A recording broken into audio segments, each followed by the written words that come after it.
¿qué tal? Bienvenidos, bienvenidas a Así las Cosas. Para este fin de semana vamos a debatir, a conversar, a hurgar un poquito en esas reglas no tradicionales, no las reglas, las normas, las leyes que conocemos en República Dominicana y por la que nuestra ciudadanía, nuestro sistema republicano se rige. Estamos hablando de cánones, de normas, pero desde las iglesias, la Iglesia Católica con mayor preponderancia. Sabemos que existen muchísimos escándalos desde hace cientos de años y en Latinoamérica y el mundo se ha debatido bastante sobre cuál es el procedimiento, pero no solamente eso, qué pasa con el matrimonio a través de la Iglesia Católica, cómo se preparan las nulidades para separar a una mujer, un hombre de ese vínculo legal, pero también religioso. Muchas preguntas, algunas respuestas que tenemos en esta hora a continuación y por supuesto especialistas que vienen a brindar bastante luz sobre el derecho canónico. Y República Dominicana tiene sus tribunales, tiene sus normas, tiene sus separaciones y muchas experiencias que tenemos para compartir en adelante. Gracias por acompañarnos, así iniciamos Así las Cosas, Derecho Canónico en República Dominicana.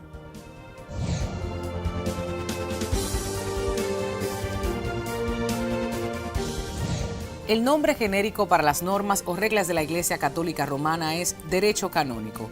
Nosotros, en la sociedad, estamos inducidos a actuar de acuerdo al derecho y a las leyes, pero la Iglesia es una comunidad diferente al Estado u otras sociedades seculares, por lo que requiere de un sistema legal diferente a los otros existentes. Un sistema que le ayude a llevar a cabo sus propósitos a través de normas distintas a las establecidas. Cabe destacar que la elaboración del derecho canónico ha sido siempre una labor constante, y para ello, la Iglesia se ha servido de muchos especialistas. Sin embargo, hubo épocas en que no se hacía lo suficiente por renovar estos cánones, o no aparecían estos facultados apropiados para hacer esta tarea, pues hemos de saber que para conocer la historia del derecho canónico, nos corresponde dividirla en 8 partes: el post-apostólico y la Iglesia primitiva, la Iglesia del Imperio, la Iglesia y el feudalismo, el período clásico, la declinación y reforma, la Iglesia en el mundo moderno, la codificación del derecho canónico y a fines del siglo XX y principios del siglo XXI, el Código revisado y la lucha por la renovación de la Iglesia. Es así como en marzo de 1904, Pío X puso en movimiento la difícil tarea de coleccionar las normas de la Iglesia Universal en un ordenamiento claro y conciso. Desde el comienzo, se tomó la decisión clave de hacer un código en vez de una colección de documentos. La codificación es un ejercicio en abstracción jurídica conceptual. Aspira a reducir las normas a una formulación abstracta y concisa y las ordena en un sistema construido cuidadosamente. Esta labor de codificación terminó en 1914, pero como Pío X había muerto y la Primera Guerra Mundial había estallado, se decidió esperar hasta 1917, en Pentecostés, para promulgar el primer Código de Derecho Canónico. Finalmente, el Papa Juan Pablo II promulgó en 1983 el Código Canónico, estableciendo que su propósito no es el de sustituir la fe, la gracia, los carismas y especialmente la caridad en la vida de la Iglesia y de la comunidad creyente. Por el contrario, su propósito es el de crear un orden en la sociedad eclesiástica, de modo que, dando prioridad al amor, la gracia, el carisma, sea facilitado su ordenado desarrollo, tanto en la vida de la sociedad eclesiástica como en las vidas de los individuos que pertenecen a ella. Hoy, en Así las Cosas, Derecho Canónico.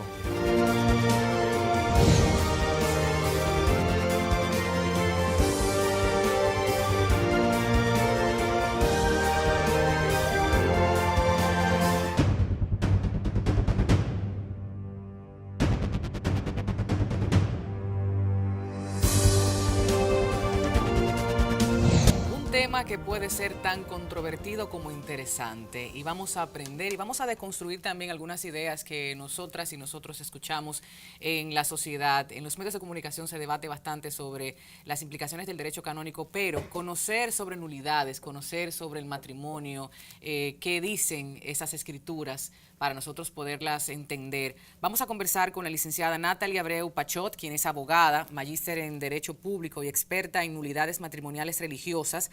También es magíster en Marketing Político, Gobernanza y Comunicación Estratégica, además de ser especialista en Justicia Constitucional.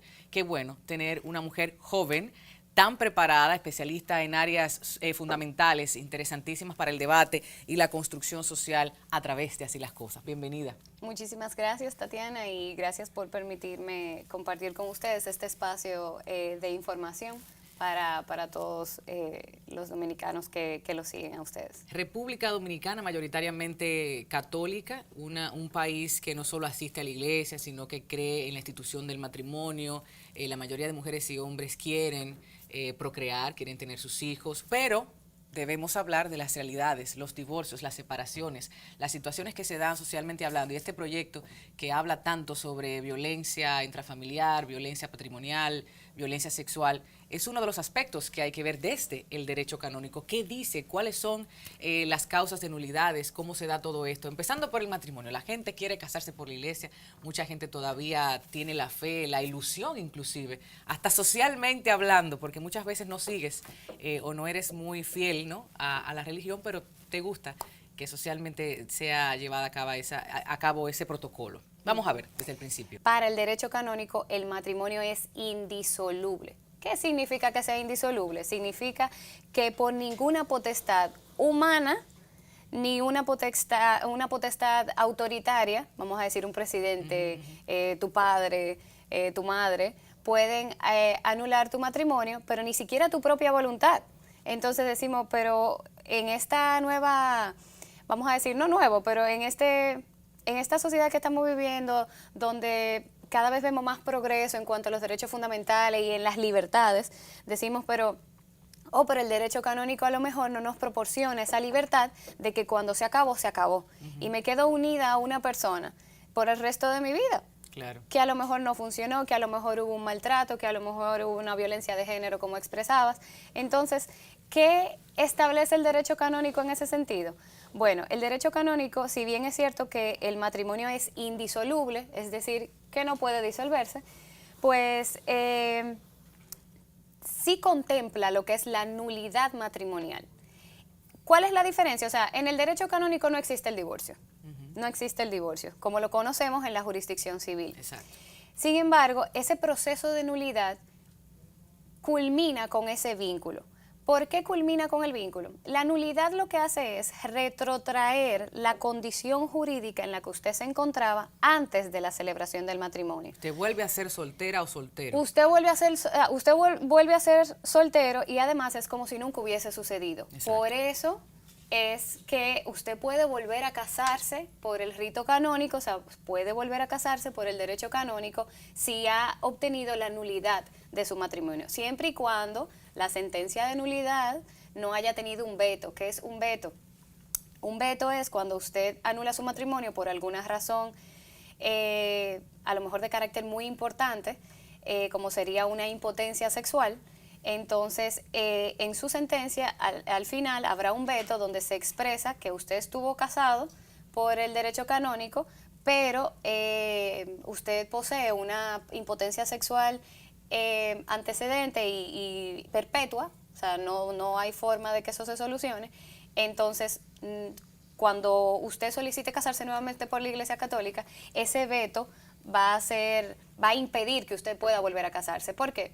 En este caso en específico del ejemplo que te doy, la impotencia sexual, tanto femenina como masculina, tanto física como psicológica, es un impedimento para casarse por el derecho canónico. Ya. Entonces, si usted Porque se casó, recordemos que uno de los propósitos es la procreación. exactamente, multiplicarnos. Exactamente, uno de los objetivos del matrimonio es la perpetuidad de la raza humana, o sea, procrear hijos católicos, o sea, criados bajo la fe católica. Complejo ese aspecto porque si se supone que vamos vírgenes al matrimonio, tanto la mujer como el hombre, y vamos a entregarnos en cuerpo y alma a ese ser a quien decidimos unir nuestra vida, no sabemos si tenemos alguna condición que nos impida estar embarazados. Y digo hombre y mujer también, sí. El hombre se embaraza también.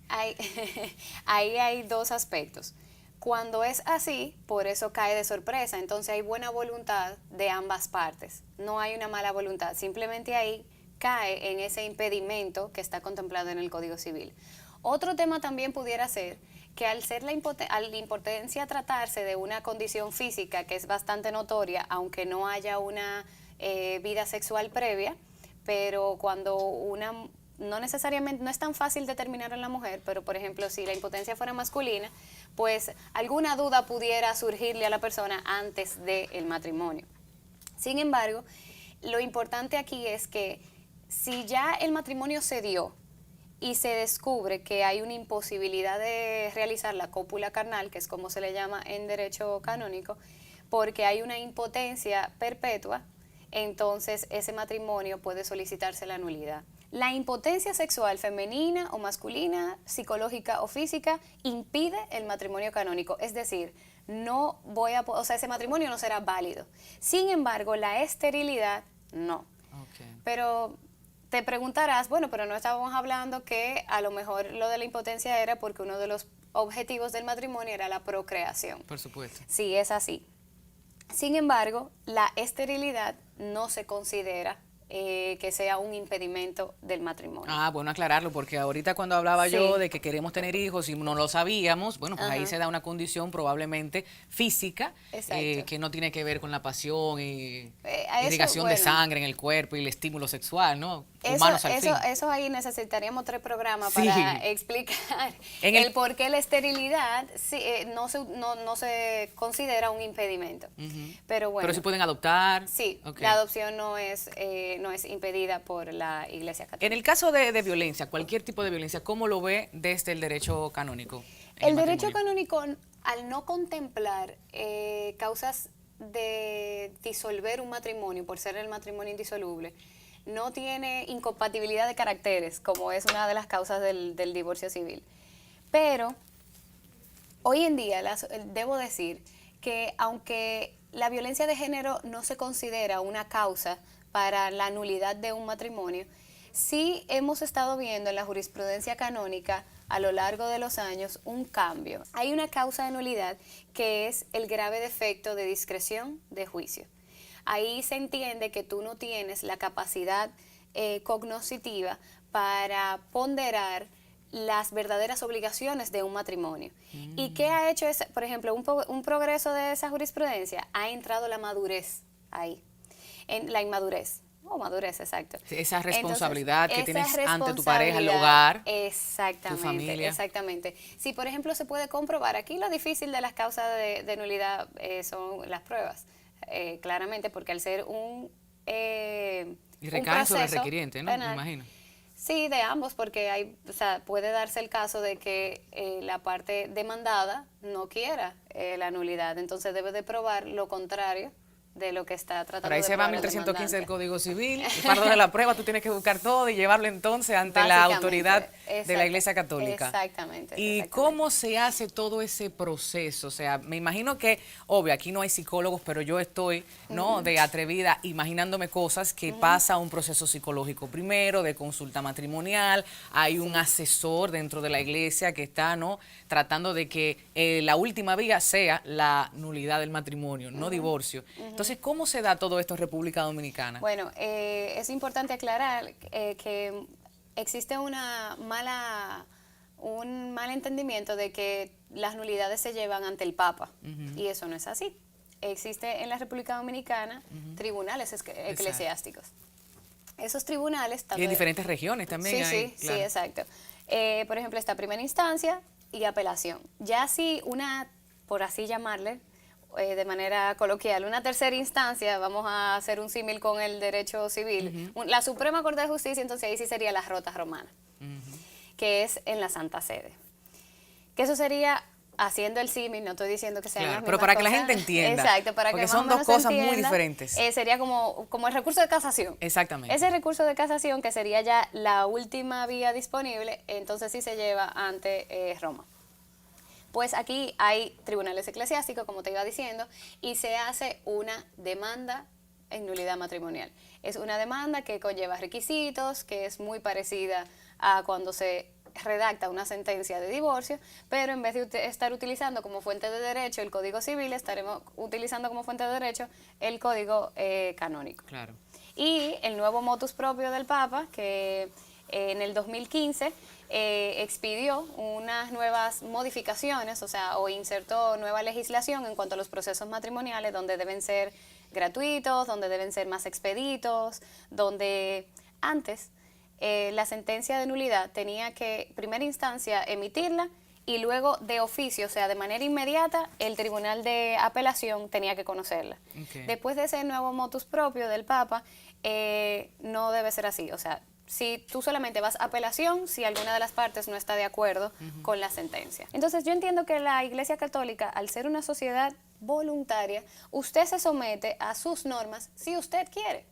Entonces, por eso digo que más allá de evolucionar y cambiar, bueno, pudiéramos decir que es algo hasta que hemos visto bien del Papa Francisco, que ha tratado de eso te iba a mencionar. evolucionar. Él ha ido quizás acorde con el discurso mundial. Exactamente. Con la práctica discursiva de ser más abiertos, más amorosos, aceptar todo este grupo tan distinto, ¿no? Inclusive de la comunidad LGTBI, con algunas palabras allí que los incluye.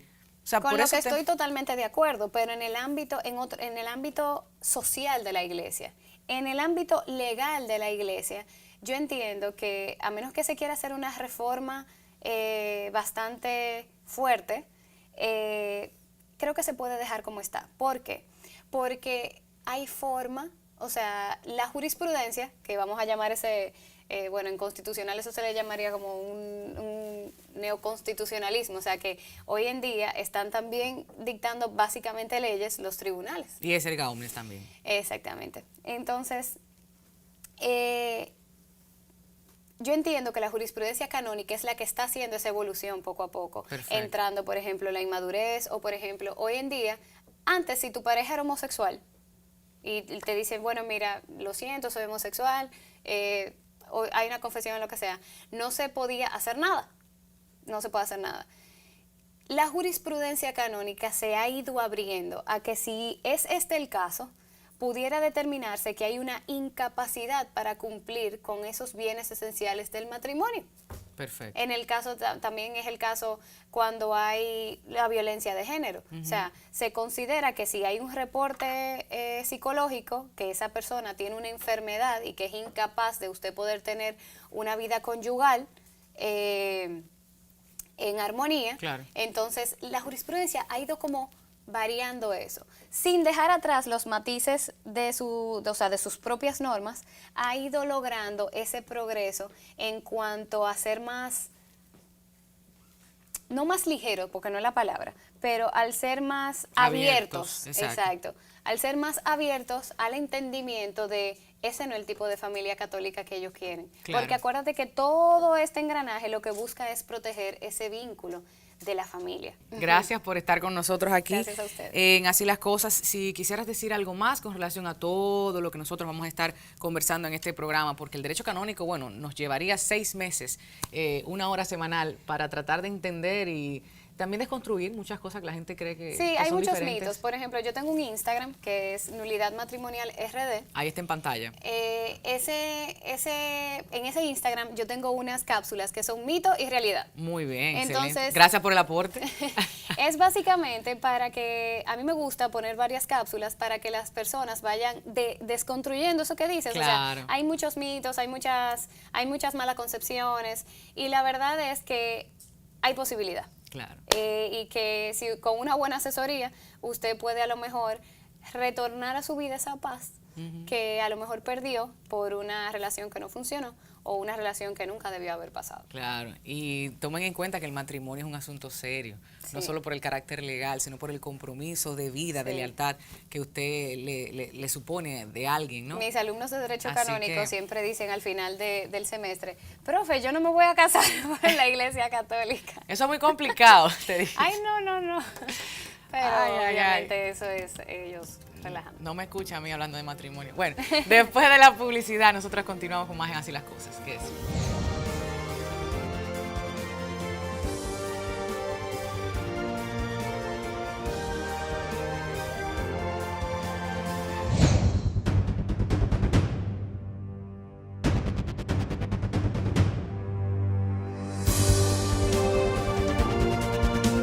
De regreso y estamos muy conscientes de que necesitaríamos quizás 3, 4, 18 entregas de Así las Cosas para hablar de un tema tan amplio, pero sí brindar algunas pinceladas importantísimas en un tema controvertido, interesante, amplio y bueno, es lo que hacemos, tratar de brindar un poquito más de luz cada semana. Vamos a presentar a nuestros distinguidos invitados para este panel, el reverendo padre Kennedy Rodríguez, director de la Comisión de Comunicación de la Arquidiócesis de Santo Domingo.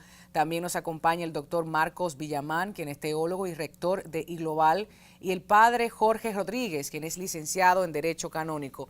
Y cada uno hablar desde su área de acción, desde su expertise, algunas ideas sobre la iglesia o las iglesias. Estamos hablando de normas, doctrinas, costumbres.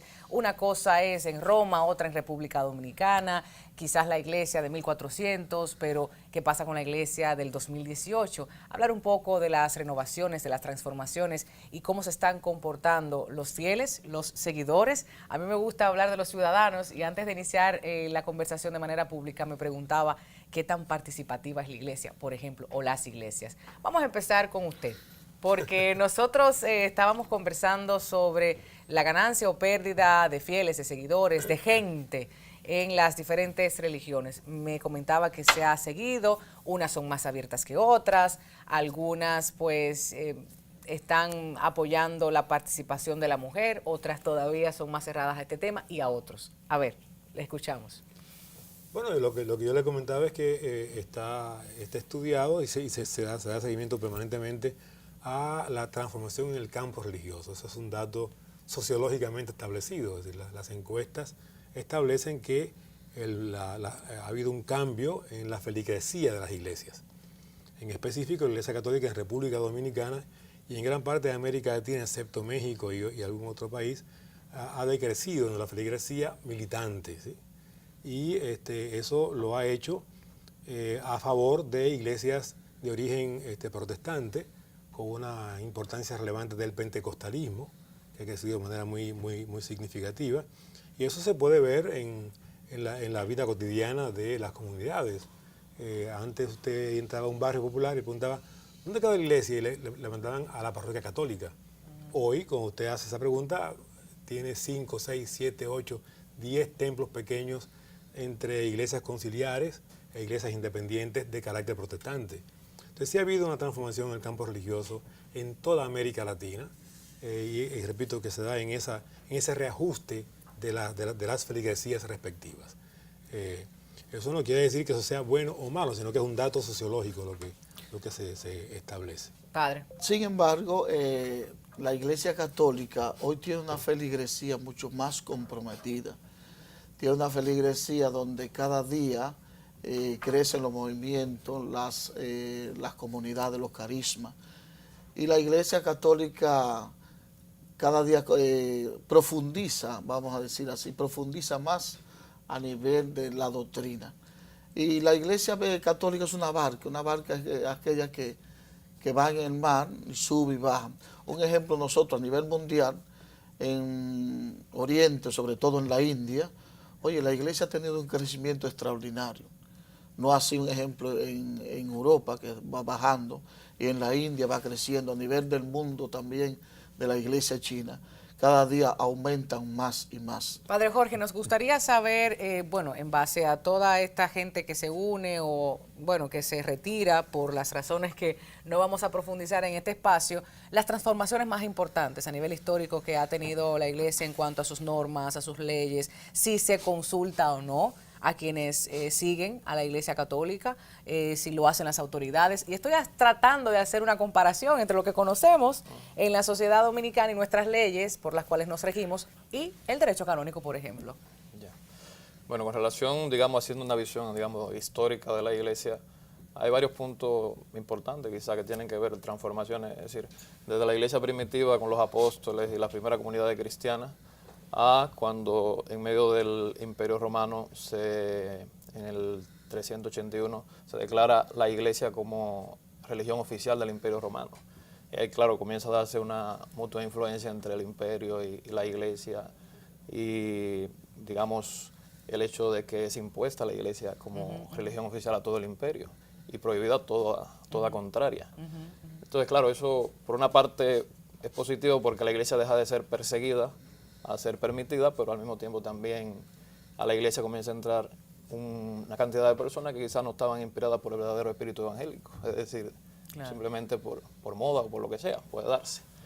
Y claro, eso ya implica tiene aspecto positivo en el sentido de que la iglesia comienza a desarrollarse, comienza a organizarse internamente, incluso la terminología que utilizamos actualmente de diócesis, parroquias, vienen de instituciones romanas, es decir, de organización de cómo está organizado el Imperio Romano, cosas como detalles como eso. Claro, entonces es una expansión del cristianismo o del catolicismo, quisiéramos decir. Pero después, claro, todo tiene su desarrollo, sus aspectos más negativos también, en el sentido de que comienza a meterse también los intereses económicos, las diferentes cosas, que a lo largo quizás de la Edad Media tuvieron muchas cosas negativas con relación a la iglesia. Y claro, a lo largo de toda la vida de la iglesia, también, por ejemplo, el Código de Derecho Canónico, que es lo que manejo yo, ha ido también siempre tratando de responder a esa organización, y también muchas de las normas de la iglesia pues van a tratar de mantener la fe en su ortodoxia, es decir, en su correcta interpretación, y también la disciplina, porque como es normal, dentro de una institución siempre hay gente que se aleja de los objetivos. Humanos son. 1983 creo me decía una de las reformas Es, más importantes para hablar de historia reciente. Ese es el último, digamos, gran reforma del Código de Derecho Canónico, que iba muy unida a una reforma muy importante que fue el Concilio Vaticano II, que terminó en 1965, porque el Papa Juan XXIII vio que la Iglesia necesitaba una reforma. Y una cosa importante con relación a eso es que antes del Concilio Vaticano II, como parte de esa tradición, un poco la organización interna de la Iglesia era un poco clerical, es decir, que era un poco, se dice, siempre se toma como referencia piramidal, es decir, que estaban por encima el Papa, los obispos, toda esa organización interna, y el pueblo base, digamos, los laicos, los que no eran ni clérigos ni nada de esa cosa, pues claro, estaban un poco como de ahí, o sea, como que no tenían mucha participación en ese sentido. Y a partir del Concilio Vaticano II siempre se hace como referencia que se le dio como se volteó, digamos, esa pirámide, en el sentido de que los laicos, los fieles cristianos, tuvieran mayor participación y sobre todo también mayor conocimiento de lo que es la vida misma de la iglesia con relación a la fe, por ejemplo concreto, el hecho de que se pasara del idioma oficial del latín, que casi nadie entendía, al idioma de cada uno, y a muchísimas otras cosas. Esa participación me lleva también un poco a conocer por qué necesitaríamos tener, como ciudadanas que somos, mayor representación y participación en las iglesias. Yo quiero escuchar esa postura. Mire, yo creo que, como dice el padre Jorge, desde el 61 para acá, el Vaticano II acaba en el 65, o sea, la modificación eclesial ha sido importante en el mundo católico. Y eso es una constante, es decir, lo anormal sería que nos paralizáramos todos en un punto. Lo normal es que haya cambios, transformaciones en todas las instituciones, también en las iglesias. Efectivamente, el laicado ha ido teniendo más espacio para participar en el mundo eclesial, como debe ser. En América Latina, las comunidades eclesiales de base han significado un punto fundamental de esa presencia del laicado al interior de la iglesia. Creo que es un aporte de una riqueza invaluable. Y en el mundo, en ese mundo laical, cristiano, católico en este caso, sin duda, la mayor presencia laical es la mujer en América Latina. Usted va a cualquier comunidad de base, la mayoría son mujeres. El protagonismo de la mujer es muy relevante. Y creo que es positivo, pero también importa que el hombre se integre de manera más comprometida. Entonces, pero no hacia nivel de sus autoridades, de sus dirigentes. Entonces, es importante que esas comunidades cristianas, con mayoría de mujeres, también exprese eso en su jerarquía. Y que por consiguiente en la conducción de las comunidades cristianas haya una presencia importante de las mujeres. En las comunidades de base, las animadoras en gran parte son mujeres. Y lo hacen de manera muy eficiente y eficaz.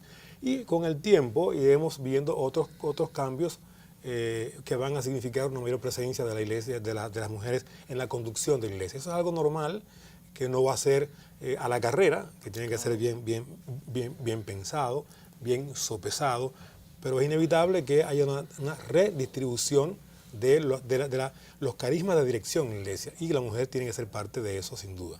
¿Importa poco o mucho que la mujer sea la que impulse esa necesidad, que sean los fieles, los seguidores o necesariamente las autoridades? Te lo digo porque desde el aspecto comunicacional se recibe información, se evalúa, se analiza y ahí vienen los cambios. Los cambios tienen que venir también de la necesidad de la gente. Claro, cada día, gracias a Dios, el papel de la mujer que desempeña en la parroquia, en la sociedad, en la Iglesia Católica, crece.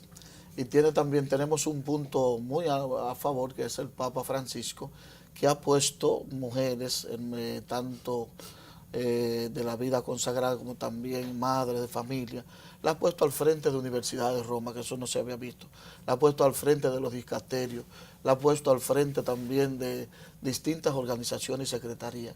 Ya desde el mismo Vaticano ya viene dándose ahora esa importancia a la mujer que cada día requiere más. ¿Por qué? Porque la misma mujer va pujando y organiza. Lo hablo por mi parroquia en Gascue, cuántas hermanas, cuántas mujeres trabajando, organizando y coordinando, predicando, y eso es maravilloso. Sin embargo, hay que saber que en la Iglesia Católica, por el tamaño de la Iglesia Católica, por los tantos millones de católicos que somos, las transformaciones no ocurren de la noche a la mañana. Un ejemplo del mismo Concilio Vaticano II, donde se reúnen todos los obispos en Roma, todos los obispos, más de 3.000 obispos en ese tiempo, se reúnen en Roma para evaluarse. E incluso invitan a la iglesia, a los protestantes, en el sentido, muchos pastores en Roma, para que diga realmente dónde están los fallos, si hay. Y eso ayudó mucho en el Concilio Vaticano II. Ahora, para producirse un cambio en la Iglesia Católica, tiene que durar un promedio de 50 años.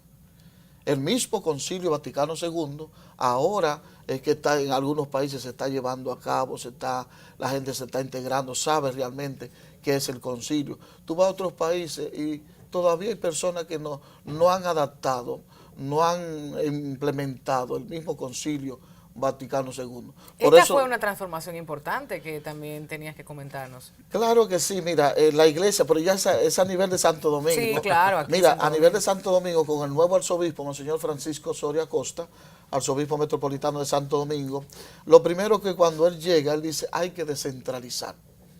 ¿Por qué? Porque la arquidiócesis de Santo Domingo es muy grande, somos muchos millones ya en Santo Domingo. Entonces hay que darle un seguimiento más cercano a los fieles. Entonces es en ese momento cuando él va a hacer una estructura nueva de esta arquidiócesis. ¿Y qué hace? Pues mira, forma una vicaría episcopal y le pone un obispo auxiliar al frente, a Santo Domingo Este, a Santo Domingo Norte y a Santo Domingo Oeste. Con eso hay un seguimiento más cercano de los fieles y cada obispo está trabajando arduamente en su zona. Y ha sido una bendición, Tatiana, para la iglesia esa descentralización. Si tú estás trabajando aquí en la comunicación, hacer la comunicación con calidad, con honestidad y con entrega. La madre también que está cuidando a su hijo, ahí encuentra la santidad. El que está trabajando en el departamento, que sea santo en ese lugar. No tiene que ser en un monasterio, sino la santidad de este lugar donde se encuentra. Y cuando se rompe esa santidad, porque también tenemos que hablar desde los periodistas, los abogados, bueno, las autoridades, sí, porque también tenemos que hablar. Yo no voy a profundizar, la gente conoce mi posición con relación a estos temas. Nosotros hemos evaluado muchísimas situaciones que se han dado en República Dominicana y en el mundo, pero sí nos interesa conocer, aprovechando la presencia de ustedes, la composición del Tribunal Eclesiástico, cómo funciona la autoridad, el poder, cómo se juzga, cómo se organiza la gente a nivel interno para demandar justicia ante los casos en diversas materias que se puedan presentar y se presentaron.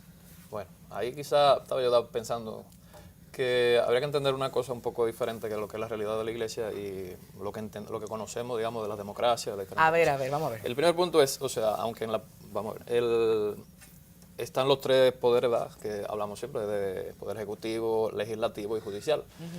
Dentro de la iglesia, por ejemplo, recae sobre el obispo, en la iglesia no le llamamos poderes, sino funciones o potestades. Eso, judicial, por ejemplo, de ejecutiva, el obispo es la cabeza de la diócesis que dirige, digamos, su diócesis. Y solo estaría por debajo, digamos así, del Papa, como cabeza de la Iglesia Universal. Entonces, como cabeza de su diócesis, el obispo también tiene la potestad judicial de juzgar. Pero claro, normalmente los obispos no la ejercen ellos mismos en persona, en su propia persona, sino que siempre está delegado. En cada diócesis tiene que tener un vicario judicial, no necesariamente un tribunal.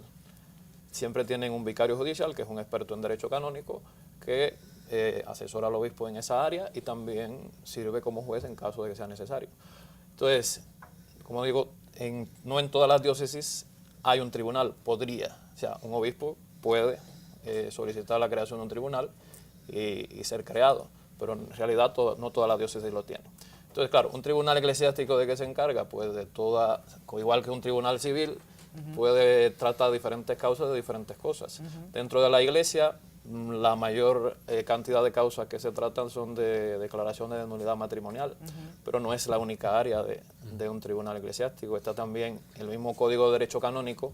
Hay el libro sexto, es el libro de las penas. Hay un código penal dentro del derecho canónico, hay un código penal. Hay unas acciones dentro de la iglesia que se consideran delitos canónicos, que conllevan unas penas canónicas. Pero al igual hay el libro séptimo, el libro de los procesos, que trata de los procesos judiciales. O sea, no es porque a una persona se considera que ha cometido un delito ya se le condena inmediatamente, sino está el derecho a la defensa. Claro. Está la oportunidad de demostrar que no ha sido así. Claro, una gran diferencia que existe entre el Código de Derecho Canónico y la ley civil es que, como dice uno de los últimos, o el último canon del Código, es que uno de los fines principales del derecho en la iglesia es la salvación de las almas. O sea, la ley fundamental de la iglesia dice textualmente la salvación de las almas. Y el Código Penal, por ejemplo, en la iglesia siempre fue muy unido a lo que se llama, tiene un carácter penitencial, es decir, uno de los objetivos del Código Penal es la enmienda del reo, es decir, que el que ha cometido un delito se arrepienta de lo que ha hecho. ¿Y cuándo se para de derecho canónico a derecho que conocemos en República Dominicana, civil, penal? O sea, ¿cuándo un caso se va a los tribunales nuestros o a los de las iglesias? Lo que pasa es que, tú entenderás, por la misma realidad de la iglesia, no todo delito canónico implica un delito civil. Porque, por ejemplo, por poner un ejemplo concreto, un delito sería lo que se llama la profanación de las especies eucarísticas. Que un ladrón se meta, no por el hecho de robar, sino que se meta a una iglesia y tira el cuerpo de Cristo por tierra, eso sería una profanación, pero para la ley civil eso no implica nada. O sea, que hayan tirado el cuerpo de Cristo por tierra, a la ley civil eso no le... Que hayan entrado a robar, sí, pero eso no. Nosotros tenemos muchas debilidades en nuestros tribunales y en nuestro sistema de justicia en sentido general. ¿Se puede decir algo similar dentro de las iglesias y el derecho canónico en República Dominicana aplicado? ¿Algunas críticas constructivas, algunas oportunidades de mejora que quizás pudiéramos escuchar de parte suya? Sí, no. Una de las cosas, por ejemplo, cuando yo estuve estudiando entre el 2010 y el 2013, una de las cosas que algunos profesores nos comentaban era que lamentablemente muchas veces, quizá por desconocimiento, no se han aplicado las normas. Porque, por ejemplo, una de las normas que tiene que ver con los delitos y el procedimiento penal es que si algún fiel, cualquier persona, tiene noticia o sospecha de que se ha cometido un delito en relación, por ejemplo, no importa que sea un clérigo, por ejemplo, estos casos lamentables que han sucedido de... Sí, casos. Todas esas cosas. Lo primero es que debe comunicarlo. Es decir, informar al obispo o al arzobispado o al tribunal, pero en este caso al obispo, de que esa posibilidad. Entonces es un deber del obispo investigar si eso es así. Y por él mismo o delegar a otras personas. Claro. Y si hay pruebas de que se ha cometido un delito, debe proceder. Ya después con todos estos casos lamentables que han sucedido de pedofilia y otras cosas, una de las normas que se ha puesto el Papa Francisco es que cada conferencia episcopal determine ese grado de cuando, si es un delito grave, que se acuda a la potestad civil. Es decir, que si se ha cometido un delito que está penado por la ley civil, que eso se colabore con la potestad civil, o sea, con la autoridad civil. Aquí hay mucho también de comunicación que tenemos que hablar con el padre Kennedy, no de los casos, sino de recibir a la gente, pero usted mencionaba hace un momentito, si lo vemos desde el aspecto sociológico y pensando yo en el estudio de las diferentes religiones, pero también de la gente, ¿qué piensa? O sea, ¿cómo en República Dominicana estamos evaluando los casos, la democracia interna a nivel de estas iglesias y de sus dogmas? O sea, ¿qué está pasando? ¿Cuál es la realidad? ¿Cuáles son las consultas que puede hacer la gente para buscar los números? O sea, ¿quién está evaluando? ¿Quién está midiendo? ¿Cómo podemos, Ya. no una percepción mía, sino... Sí. Bueno, hay estudios muchos con respecto al hecho religioso que se ha convertido en un hecho sumamente relevante socialmente. Lo Claro. fue antes, pero como objeto de estudio está ahora de nuevo Y hay mucho de populismo en el penal tapete. también en el tema, o sea que... Bueno, pero ahí usted tiene encuestas, tanto nacionales menos, pero extranjeras importantes, que están, usted entra a Google y ahí consigue datos, todo lo que usted quiera sobre la modificación de la composición de las diferentes iglesias. En el caso de América Latina, no tenemos tanta incidencia de religiones no cristianas. Lo que tenemos en América Latina básicamente es religiones cristianas. La católica como aún mayoritaria y propuestas protestantes, repito, donde el pentecostalismo es sin duda el mucho más relevante. Y en República Dominicana hemos visto de un tiempo a esta parte, insisto, de los 70 para acá, una presencia importante de estas iglesias. Usted tiene varios concilios pentecostales, Asambleas de Dios, Iglesias de Dios, pero después tiene una cantidad de iglesias independientes dispersas en toda la geografía nacional. Eso se está dando para bien y para mal, como siempre ocurre. ¿Sí? Todo hecho social es ambiguo. Para un católico significa un desafío de tener más autenticidad como creyente católico, para un protestante también, y sobre todo yo pienso que lo que importa es sumar fuerzas en el esfuerzo por evangelizar, lo que significaría la capacidad de diálogo entre las iglesias, la capacidad de entendimiento entre las mismas, que creo que es lo razonable en una sociedad que es cada vez más democrática. Claro. Y por consiguiente hay que aprender a convivir con lo diverso, con lo diferente, no juzgarlo como algo negativo, sino como un dato de la realidad que se va produciendo. Evidentemente es un desafío a cada iglesia el revisarse internamente, ver cómo se adecúa a las demandas de la sociedad y de los tiempos. Yo creo que en este momento, no voy a decir el análisis profundo, pero por una seria dificultad con respecto a las certezas, con respecto al futuro, tanto política como económica, como técnico-científica, hay un regreso al hecho religioso, que siempre es ambiguo, es bueno y es malo. Yo creo que es una oportunidad para las iglesias poder responder de manera que tenga la población, tengan las personas respuestas espirituales para enfrentar adecuadamente el presente que les toca vivir. Padre Genel. No, simplemente la misma línea de Marcos. Que en la Iglesia Católica también, a partir del Concilio Vaticano II, surgió lo que es el área del ecumenismo, es la relación con otras iglesias. A nivel de la iglesia en Roma, un ejemplo, todos los años en Asís, una ciudad de San Francisco de Asís, ahí se reúnen los líderes de todas las iglesias del mundo católico, del mundo protestante, del mundo musulmán, de los budistas, todos los líderes, y oran por la paz. Eso es en Roma.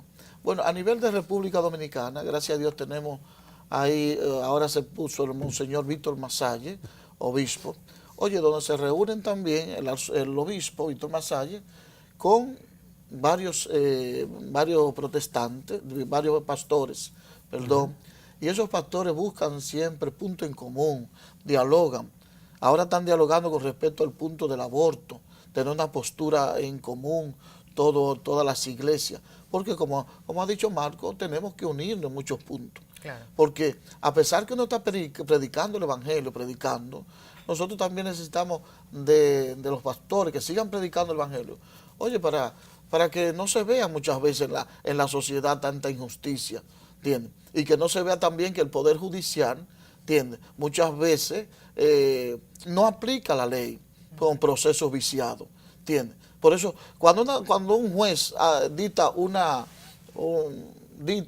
algo que no va, o hace un juicio realmente amañado, es porque realmente hace falta que el evangelio esté en su corazón, ¿entiendes? En ese sentido. Cosas que hacer, que mejorar en todas las áreas, y pienso ¿Verdad que sí? en el poder económico, en el poder político, porque al final hay mucho de política a nivel interno y externo.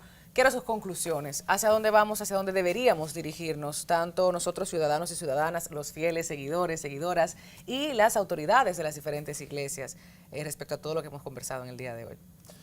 Bueno, ya para yo, concluir. desde mi punto de vista, una de las cosas quizá que, por ejemplo, comparando un poco con esto, es esa misma reforma que el Papa Juan Pablo II, el Papa Francisco ha planteado, esa de que la Iglesia debe mirar más a, digamos, su objetivo principal, que el anuncio del Evangelio, a que la participación de todos, a una apertura, digamos, a no centrarnos a veces, por ejemplo, ahorita mencionaba el padre Kennedy lo del tema del aborto, no centrarse en temas que, claro, tienen su importancia, pero no son el centro del mundo, ¿entiendes? Entonces, hay ese dinamismo también, por ejemplo, en nuestro país, que se ha iniciado a través de lo que es el plan de pastoral, de poner en movimiento, digamos, el objetivo de lo que es la Iglesia, de anunciar el Evangelio, de hacer presente las enseñanzas de Jesucristo en el mundo. Y eso, como hemos dicho, se ha mencionado también, no solamente de arriba hacia abajo, es decir, de la jerarquía, sino la Iglesia. Uno de los cambios principales del Concilio Vaticano II es hablar de la Iglesia como pueblo de Dios, en la que participamos todos, en la que formamos parte todos. Claro.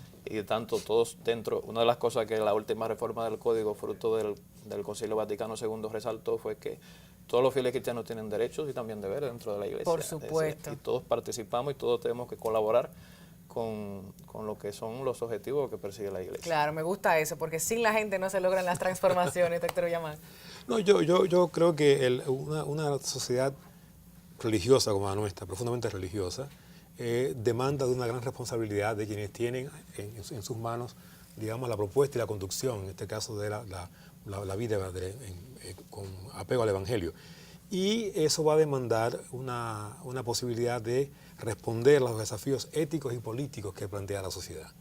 Yo creo que una sociedad empobrecida como la dominicana, una sociedad con justicia social demandada y que espera y reclama que así sea, una feligresía compuesta por una pobreza, por gente pobre fundamentalmente, demanda de una presencia del Evangelio que ataque esos puntos fundamentales. De manera que defienda la vida, el derecho a la vida de la gente y dote a la gente del sentido de un Dios que ama la vida y ama la condición social adecuada para poder vivir dignamente. Yo creo que un evangelio predicado de esa manera y en este contexto será un aporte fundamental a la mejoría de la vida de la República Dominicana. Creo que eso esperamos todos, queremos todos y estamos obligados a hacerlo si queremos ser fieles al Evangelio. Exactamente. Padre Kennedy, con usted nos despedimos. Simplemente, Tatiana, un llamado, lo mío es a la familia. Lo mío es a la familia, a los hogares, a vivir unidos, integrados como familia. Esos matrimonios llenos de amor. No hacen falta muchas veces tantas divisiones. No hace falta tampoco que los hombres cometan feminicidio como muchas veces. Sino que queremos familias unidas. Queremos familias santas, familias donde reine el amor, la paz, la integración. Y también donde padres de familia formen a los hijos en principios, en valores, donde se pueda hacer realmente el reino de Dios, un reino de paz entre nosotros, y no de división, y no de desintegración, sino un reino donde todos podamos vivir unidos e integrados. De manera que a todas las familias le pido eso, y a los padres a formar bien a los hijos. Así es, Padre Kennedy, gracias por estar con nosotros, Jorge Rodríguez y el doctor Marcos Villamán. También hemos tenido otras participaciones en el transcurso del día de hoy. Bueno, pues para los curiosos y las curiosas del derecho canónico, adquiéranlo y léanse, fájense ahí, como decimos en buen dominicano. Aquí está, porque en una ocasión, en una reunión, bueno, hace unos años, con uno de los casos que fue bastante conocido en la prensa, tuvimos que hacer algunos acercamientos y sí, todo se trata de una voluntad, lo decíamos en la mesa que realizábamos anterior sobre las nulidades matrimoniales. Esto es voluntario, o sea, si quieres estar dentro de una iglesia, la que sea, lo haces por tu voluntad. Entonces la coherencia, vamos a decir, ese compromiso a algo interno, pero que también tu entorno sepa que eres una persona coherente. Mucho que decir, muchísimas gracias. Yo sé que las agendas están sumamente complicadas y les agradezco de corazón y de manera pública nuevamente el que hayan sacado estos minutos para compartir su experiencia y su opinión sobre el tema con toda la teleaudiencia de Así las Cosas. Nosotros así nos vamos, nos quedamos sin tiempo. Será entonces hasta la próxima semana. Recuerde que en las redes sociales está el proyecto, todos los programas que se han producido en Comunicación Integral Dominicana. Ahí estamos a la disposición. Hasta la próxima. Bye, bye.